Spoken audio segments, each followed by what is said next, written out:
Pregnancy বা গর্ভাবস্থা সাধারণত আমরা মনে করি পুরাটাই একটা মায়ের জন্য খুবই উদ্বেগপূর্ণ একটা ব্যাপার। একটা নতুন মানুষ তার ভিতরে জন্ম নিচ্ছে, আস্তে আস্তে বড় হয়ে উঠছে, কিন্তু হঠাৎ করেই দেখা গেল গর্ভাবস্থায় হঠাৎ করে যোনিপথ দিয়ে রক্তপাত শুরু হলো। তখন ওই মায়ের ভিতরে আশঙ্কা যেন আরও বেড়ে যায়। এখন কি হবে পরবর্তী সময়ে? গর্ভাবস্থায় রক্তপাত হলে কি করব? আজকে এই ব্যাপার নিয়ে আপনাদের সাথে আলোচনা করব। আসসালামু আলাইকুম, আমি ডক্টর শায়লা হক, মেডিসিন স্পেশালি গ্যাস্ট্রোএন্টারোলজি বিষয়ের উপর পড়াশোনা করে কাজ করছি। আজকে আপনাদের সাথে আলোচনা করব গর্ভ অবস্থায় হঠাৎ করে রক্তপাত হলে আমরা কি করব। গর্ভ অবস্থাকে সাধারণত আমরা 3টা ট্রাইমেস্টারে ভাগ করে থাকি। First trimester, second trimester, third trimester. First trimester বলা হয় প্রথম 12 সপ্তাহ, সেকেন্ড ট্রাইমেস্টার হচ্ছে 12 সপ্তাহ থেকে শুরু করে 28 সপ্তাহ পর্যন্ত, এবং 28 সপ্তাহ থেকে শুরু করে বাচ্চা প্রসব করার আগের সময় পর্যন্ত হচ্ছে থার্ড ট্রাইমেস্টার। সাধারণত ফার্স্ট ট্রাইমেস্টারে দেখা যায় প্রথম সময়টা যে থাকে, প্রথম 3-4 মাস যেটা, সেটার ক্ষেত্রে আপনার সাধারণত দেখা যায় যে অনেক সময় রক্তপাত হতে পারে। প্রথম দিকে যদি ফার্স্ট ট্রাইমেস্টারে আপনার রক্তপাত হয়, সেটা অনেক সময় যদি কম পরিমাণে হয়, হালকা ব্লিডিং হয়, এটাকে আমরা অনেক সময় বলে থাকি যে ইমপ্ল্যান্টেশন ব্লিডিং। মানে আপনার যে ভ্রূণটা আপনার জরায়ুতে লেগে সেখান থেকে পরবর্তীতে এই ভ্রূণ বেড়ে ওঠার যে প্রক্রিয়াটা এইখানে যে থাকছে, এই ব্যাপারটা হওয়ার কারণে ওখান থেকে কিছুটা পরিমাণ রক্তক্ষরণ হতে পারে। এতে ভয়ের কিছু নেই। যদি এটা অল্প মাত্রায় থাকে, সাধারণত বিশ্রাম নিলেই এটা সময়ের সাথে সাথে ঠিক হয়ে যায়। ফার্স্ট ট্রাইমেস্টারে আরও অনেক সময় দেখা যায় যে অন্য কোনো কারণেও রক্তপাত হতে পারে।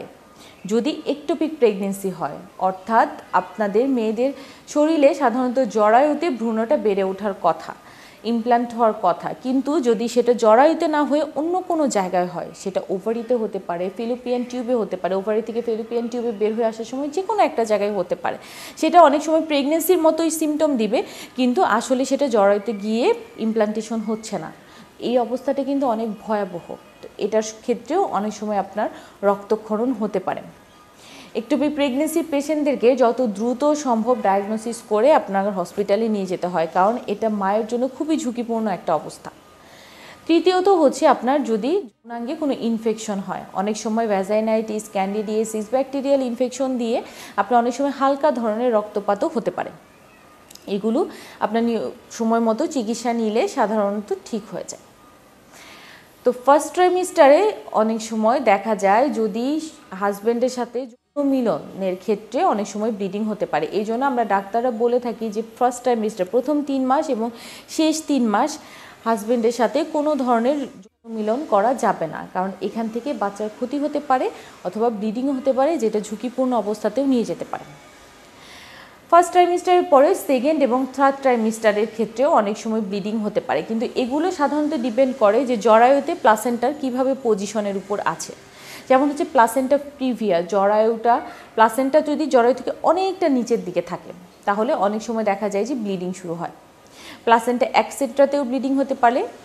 এক্সেট্রাতে যেটা হয়, প্লাসেন্টা অর্থাৎ আপনার প্লাসেন্টাটা জরায়ুর মুখের সাথে অনেকাংশেই লেগে থাকে, এবং যখন বাচ্চা প্রসব হয়ে যায় অনেক সময় এইটাও বের করা সহজে সম্ভব হয় না। এই ধরনের যদি কন্ডিশন থাকে, সেখান থেকেও রক্তপাত হতে পারে। তৃতীয়ত হচ্ছে প্লাসেন্টাল অ্যাব্রাশন, অর্থাৎ প্লাসেন্টাটা জরায়ু থেকে অনেকাংশেই ছিঁড়ে যায় বা হচ্ছে অনেকটা দূরে গিয়ে লেগে থাকে। এইসব কন্ডিশনেও আপনার অনেক সময় ব্লিডিং হয়। আবার অনেক সময় দেখা যায় প্রি টার্ম লেবার, অর্থাৎ 37 সপ্তাহের আগে যদি আপনার হঠাৎ করে লেবার অর্থাৎ যোনিপথ দিয়ে আপনার সাদা স্রাব বের হয়, পেটে প্রচণ্ড ব্যথা হয়, মনে হচ্ছে এখনই মনে হয় বাচ্চাটা বের হয়ে যাবে, এই ধরনের সিচুয়েশন তৈরি হয়। অনেক সময় এটার ক্ষেত্রেও কিন্তু ব্লিডিং আসতে পারে। কি করব যখন আমরা গর্ভপাতে এরকম রক্তক্ষরণ দেখব? সাধারণত ফার্স্ট ট্রাইমেস্টারের কথা যেটা বললাম, ফার্স্ট ট্রাইমেস্টারে যদি রক্তক্ষরণ হয়, সাধারণত আমরা ডাক্তাররা অ্যাডভাইস করে থাকি যে প্রথম 3 মাস পেশেন্টকে বেড রেস্টে থাকার জন্য। উনি যদি প্রপার পরিমাণ রেস্ট নেয় এবং ওনাকে দেখা যায় আমরা প্যাড ব্যবহার করতে বলি, যে দৈনিক কয়টা প্যাড ওনার খরচ হচ্ছে বা ব্যবহার করা হচ্ছে, সেই ক্ষেত্রে দেখা যায় যদি ওই প্যাডে রক্তের সাথে কোনো ধরনের কোনো টিস্যু বা অন্য কোনো উপাদান বের হয়ে আসে, আমরা অনেক সময় বলি যে ওটা রেখে দিবেন অথবা ওটা ছবি তুলে রাখবেন দেখানোর জন্য যে ওটা কোনো ধরনের ঝুঁকিপূর্ণ কিছু কিনা বা আপনার ভ্রূণটা জরায়ুতে ঠিকমতো আছে কিনা। তো ফার্স্ট ট্রাইমেস্টারে সাধারণত রক্তক্ষরণ হলে অনেকাংশে দেখা যায় যে রেস্ট নিলে সেকেন্ড বা থার্ড ট্রাইমেস্টারে বাচ্চা সুন্দর মতো আপনার ডেলিভারি করা সম্ভব হয়। সেকেন্ড বা থার্ড ট্রাইমিস্টারে যদি রক্তক্ষরণ হয়, সেটা যদি প্লাসেন্টার পজিশনের কারণে হয়, ওটা দ্রুত সম্ভব আপনাকে চিকিৎসকের পরামর্শ নিতে হবে। আর অনেকাংশেই দেখা যায় যদি প্লাসেন্টার অবস্থা খুব খারাপ হয়, দেখা যায় যে ইমার্জেন্সি কন্ডিশনে আপনাকে সিজার করে বাচ্চা বের করেও নিয়ে আসা লাগতে পারে।